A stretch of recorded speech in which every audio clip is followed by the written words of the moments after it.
السلام علیکم ورحمۃ اللہ وبرکاتہ۔ قرآن حدیث کے مطابق اج مولویوں نوں پوچھنے ہاں کہ جڑا بندہ نماز نہیں پڑھتا وہ دی سزا کی ہے۔ چلے گا نماز پڑھنا فرض ہے۔ اللہ تعالیٰ فرماتے ہیں سورہ مائدہ میں سورہ نمبر 5 آیت نمبر 55 میں، آپ کے دوست صرف وہ ہے، آپ کے دوست صرف اللہ اور اللہ کے رسول ہے، اور وہ مومن جو نماز قائم کرتے ہیں اور زکوٰۃ دیتے ہیں۔ اللہ فرماتے ہیں آپ سے سورہ مائدہ میں سورہ نمبر 5 آیت نمبر 55 میں، آپ کے دوست صرف اللہ، اللہ کے رسول اور وہ مومن ہیں جو نماز قائم کرتے ہیں اور زکوٰۃ دیتے ہیں۔ جو لوگ نماز نہیں قائم کرتے اور زکوٰۃ نہیں دیتے وہ آپ کے دوستوں میں سے نہیں ہیں۔ اللہ کے رسول فرماتے ہیں صحیح حدیث میں سنن ابو داؤد کی جلد نمبر 1 چیپٹر نمبر 300 حدیث نمبر 836، اللہ کے رسول فرماتے ہیں کہ قیامت کے دن سب سے پہلا حساب جو لیا جائے گا وہ صلاح کے بارے میں۔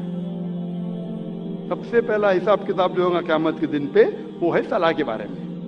اللہ کے رسول فرماتے ہیں صحیح مسلم میں جلد نمبر 1 کتاب الایمان چیپٹر نمبر 36 حدیث نمبر 146 146، اللہ کے رسول فرماتے کہ مومن اور کافر کے درمیان، ایمان اور کفر کے درمیان جو فرق ہے وہ صلاح ہے۔ مثلا فرق ہے مومن اور کافر کے درمیان۔ یہ پیغام پھر سے دہرایا گیا ہے ایک صحیح حدیث میں سنن ابو داؤد جلد نمبر 3 کتاب السنہ چیپٹر نمبر 1691 حدیث نمبر 4661 4661، جہاں اللہ کے رسول فرماتے کہ کافر اور مومن کے درمیان فرق ہے صلاح۔ اس کا مطلب وہ کہ اللہ کے رسول کہہ رہے ہیں جو انسان صلاح نہیں قائم کرتا، نماز نہیں پڑھتا، وہ کافر جیسا ہے۔ اور اللہ تعالیٰ فرماتے سورہ مدثر میں سورہ نمبر 74 آیت نمبر 41 سے 43 میں کہ جو گنہگار دوزخ میں ڈالے جائیں گے اور ان سے پوچھا جائے گا آپ کیوں دوزخ میں ہیں، تو وہ کہیں گے ہم صلاح پڑھنے والوں میں سے نہیں تھے۔ ابراہیم علیہ السلام دعا کرتے ہیں سورہ ابراہیم میں سورہ نمبر 14 آیت نمبر 40 میں، اے میرے رب مجھے صلاح قائم کرنے والا بنا اور میرے بچوں کو بھی صلاح قائم کرنے والا بنا۔ قرآن مجید میں دعا ہے سورہ بقرہ میں سورہ نمبر 2 آیت نمبر 101 میں، ربنا آتینا فی الدنیا حسنۃ وفی الآخرۃ حسنۃ وقنا عذاب النار، اے رب ہمیں اچھے چیز دے، ہمیں کامیابی دے اس دنیا میں اور آخرت میں، اور ہمیں دوزخ کی آگ سے بچا۔ تقریر ختم کرنے کے پہلے اور قرآن کی آیت تلاوت کرنے کے پہلے میں پھر سے ایک شاعری کہوں، میری زندگی کا مقصد ہے تیری دین کی سرفرازی، میری زندگی کا مقصد ہے تیرے دین کی سرفرازی، میں اسی لیے مسلمان، میں اسی لیے نمازی۔ لیکن پھر بھی اس آیت کے مقابلے میں شاعری پھیکی ہے۔ اللہ تعالیٰ فرماتے ہیں سورہ انعام میں سورہ نمبر 6 آیت نمبر 162 اور 163 میں، کل ان صلاتی و نسکی و محیای و مماتی للہ رب العالمین وبذالک امرت وانا اول المسلمین، کہو کہ میری صلاح، میری قربانی، میری زندگی، میری موت صرف اللہ کے لیے ہے اور اس کا کوئی شریک نہیں، اور میں ان میں سے ہوں جو سب سے پہلے اللہ کو سجدہ کرتا ہوں اور کہتا ہوں کہ میں مسلم ہوں۔ وآخر دعوانا۔ اسی طرح پچھلی دفعہ سورۃ النساء کی آیت نمبر 103 کے تحت یہ جو آیت ہم نے پڑھی تھی، ان الصلاۃ کانت علی المؤمنین کتابا موقوتا، بے شک نماز مسلمانوں پر وقت باندھا ہوا فرض ہے. اس آیت کے تحت نماز کے اوقات کے حوالے سے اور نماز کی امپورٹنس کے حوالے سے میں نے تقریباً 35 منٹ گفتگو کی تھی. اس میں بھی کچھ چیزیں ایسی ہیں جو میں سمجھتا ہوں کہ آج بیان کر دوں اسی کانٹیکسٹ میں مزید. وہ اس لیے کہ نماز مسلمانوں کے لیے اہم ترین فرض ہے.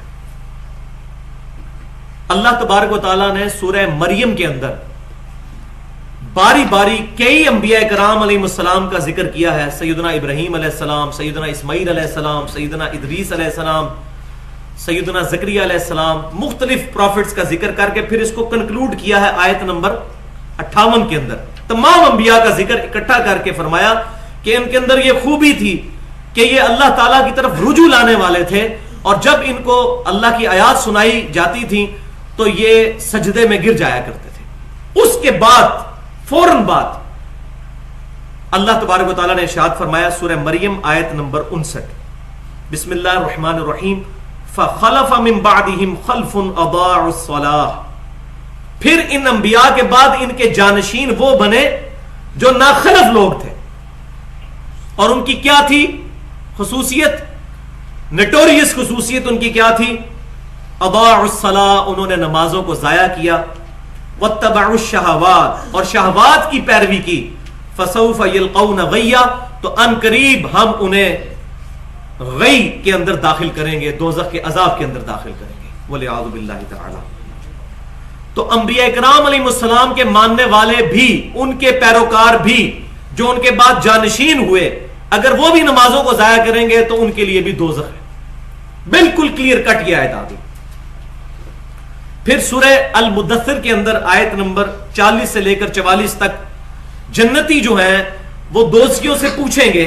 جنتی جنت میں ہوں گے، دوزخی دوزخ میں ہوں گے. تو جنتی جو ہیں وہ پوچھیں گے دوزخیوں سے، فی جنات یتساءلون، جنت میں ہوتے ہوئے وہ سوال کریں گے دوزخیوں سے، عن المجرمین، مجرموں سے، ما سلککم فی سقر، تمہیں دوزخ میں کس چیز نے پہنچا دیا؟ قالوا لم نک من المصلین، وہ کہیں گے ہم نماز نہیں پڑھا کرتے تھے. یہ ہے بڑی وجہ. اس کے بعد اور بھی وجوہات آئیں گی، لیکن پہلی بڑی وجہ دوست کی یہ بتائیں گے کہ ہم نماز نہیں پڑھا کرتے تھے، والعیاذ باللہ تعالی.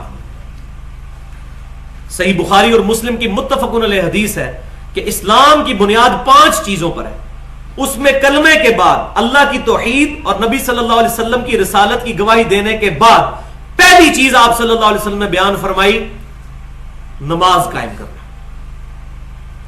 پھر صحیح بخاری اور مسلم کی متفق علیہ حدیث ہے کہ عبداللہ بن مسعود رضی اللہ تعالیٰ عنہ کہتے ہیں میں نے نبی صلی اللہ علیہ وسلم سے پوچھا کہ اللہ تعالیٰ کو سب سے بڑھ کر محبوب عمل کون سا ہے؟ تو آپ صلی اللہ علیہ وسلم نے ارشاد فرمایا بندے کا وقت کے اندر نماز ادا کرنا، یہ سب سے بڑھ کر محبوب عمل ہے. اور اس کا سائملٹینیس کنٹراسٹ کیا ہے؟ وہ صحیح مسلم میں کتاب الایمان چیپٹر میں حدیث موجود ہے کہ نبی صلی اللہ علیہ وسلم نے فرمایا کہ بندے کے اسلام اور کفر کے درمیان جو فرق ہے وہ نماز ہے. اگلا مطلب آپ خود سمجھیں.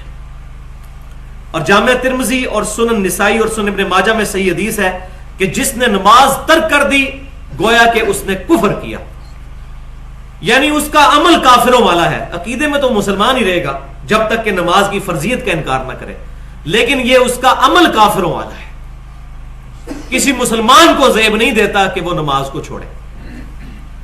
اور پھر اس کا انجام کیا ہونا ہے؟ وہ سنن ابی داؤد کے اندر صحیح سند کے ساتھ حدیث ہے کہ قیامت والے دن سب سے پہلا سوال نماز کے بارے میں ہوگا. جس کی نماز صحیح نکلی اس کے باقی سارے معاملات صحیح ہوتے چلے جائیں گے، اور جس کی نماز صحیح نہ ہوئی اس کے باقی سارے معاملات خراب ہوتے چلے جائیں گے، والعیاذ باللہ تعالی. اور کیا خراب ہوں گے؟ وہ مسند امام احمد کے اندر حدیث صحیح سند کے ساتھ موجود ہے کہ نبی صلی اللہ علیہ وسلم نے فرمایا کہ جو نماز کا اہتمام کرنے والا ہے نماز اس کے لیے نور اور نجات، اور قیامت والے دن اللہ تعالیٰ کے حضور اس کے لیے دلیل ہوگی. اور جو نمازوں کو ضائع کرنے والا ہے اس کے لیے قیامت والے دن نماز نہ دلیل ہوگی، نہ نور اور نہ نجات، الٹا اس کا حشر فرعون، قارون اور حامان کے ساتھ ہوگا، والعیاذ باللہ تعالی. اور صحیح بخاری اور مسلم کی متفق علیہ حدیث ہے کہ فجر اور عشاء یہ دو نمازیں منافقین پر بھاری ہیں، اگر یہ اس کی اہمیت کو جان لیتے تو سرین کے بل گھسٹتے ہوئے مسجد میں آ کے نماز ادا کرتے۔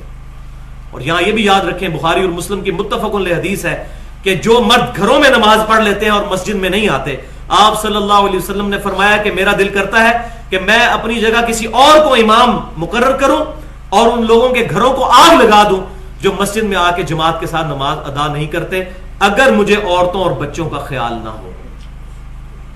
یہ رحمت للعالمین صلی اللہ علیہ وسلم کا گاڑا فتویٰ ہے جو سارے جہان کے لیے رحمت ہے، لیکن اللہ تبارک و تعالیٰ کے حقوق کے معاملے میں آپ صلی اللہ علیہ وسلم کسی کا لحاظ فرمانے والے نہیں ہیں۔ اور صحیح بخاری اور مسلم کی متفق علیہ حدیث ہے کہ جماعت کے ساتھ نماز کا ثواب 27 گنا ہے ایز کمپیئر ٹو کہ کوئی شخص اکیلے پڑھے۔ تو یہ ثواب ہے، لیکن جماعت کے ساتھ نماز پڑھنا اوبلیگیشن بھی ہے، فرض بھی ہے، مرد کے لیے، عورت کے لیے نہیں ہے۔